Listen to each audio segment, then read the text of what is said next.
47-এ একটা চিত্র আছে।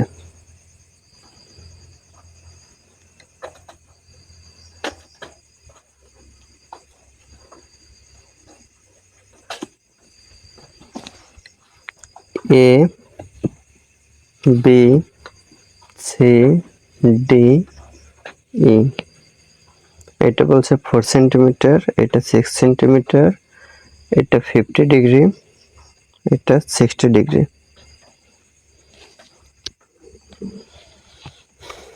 আর বলছে যে বি এ সমান্তরাল সি ই, তার মানে এই বি এটা আর সি এফ, এটা সি ই এটা সমান্তরালে আছে। সমান্তরাল মানে এই সমান্তরালে থাকলে এই জায়গাটা আর এই জায়গার দূরত্ব কি হয়, সমান হয়, অথবা এভাবেও সমান্তরাল থাকতে পারে। মানে তার মানে দুইটার দুই প্রান্তের দূরত্ব কি হবে, সমান হবে, যত দূরে চলুক না কেন। ঠিক আছে, এটা হলো সমান্তরালের ব্যাপার।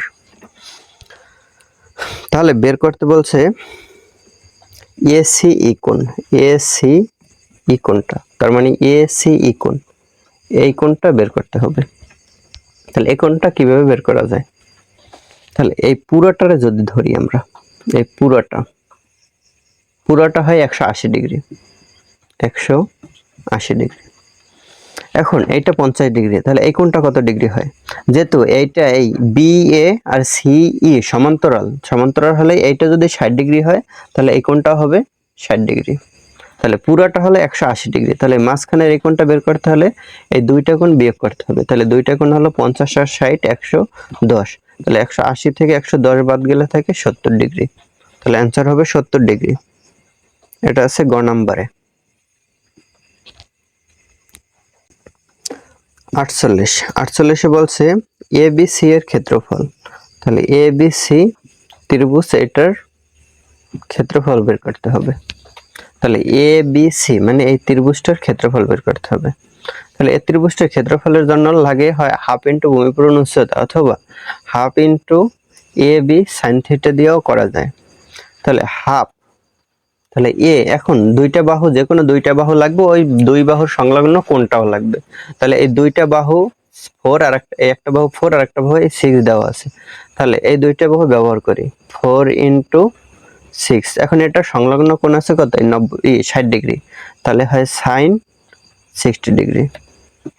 তাহলে half into 4 into 6 into sign 60 ডিগ্রির মান হলো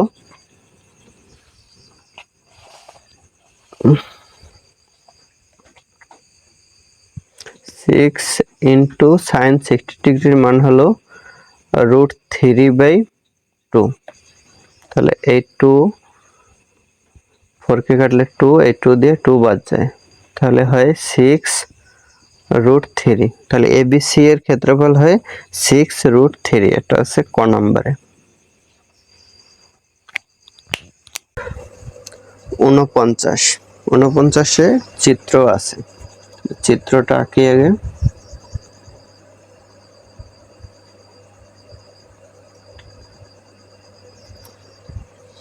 বলছে এ বি সি, এটার নাম দিলাম এফ, আর এই পুরোটা হলো 10, মানে বিসি হলো 10, আর এই বাহু সমান, এই বাহু সমান হলে তার মানে বিএফ হয় 5 আর এফসিও হয় 5।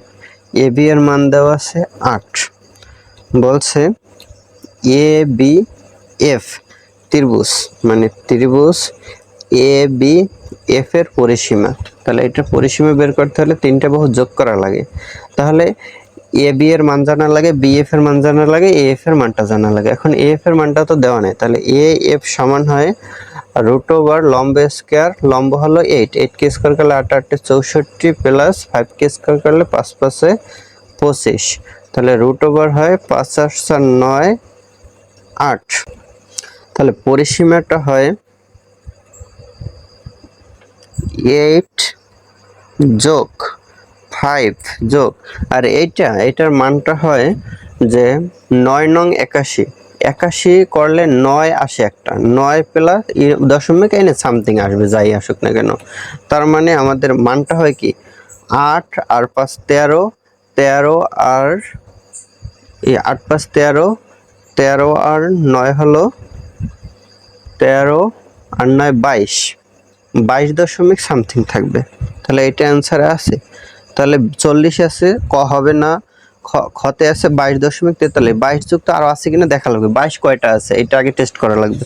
তাহলে 22 একটাই আছে, তাহলে নির্দ্বিধায় এই 22টাই অ্যান্সার দেওয়া যাবে। 22 দশমিক আছে, 22.43, তাহলে এটাই হয় অ্যান্সার।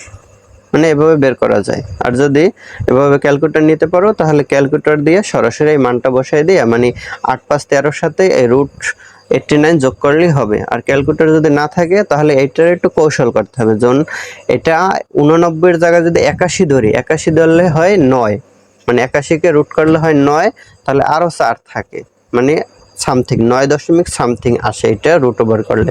তার মানে এটা যোগ করলে হয় পূর্ণ সংখ্যায় 22, 22 এর সাথে দশমিকের পরে 43, তাহলে 22.43 আছে, এটা খ নম্বরে। তাহলে খ নম্বর অ্যান্সার হবে। তো আজকের ক্লাস এখানেই শেষ। যদি ভিডিওটি তোমার ভালো লেগে থাকে তাহলে একটি লাইক দিও, বন্ধুদের সঙ্গে শেয়ার করো এবং এমন আরো গণিত ক্লাস পেতে জ্ঞানবিন্দু একাডেমি চ্যানেলটি সাবস্ক্রাইব করে পাশে থাকা বেল আইকনটি অন করে রাখো। সবাই ভালো থেকো, আল্লাহ হাফেজ।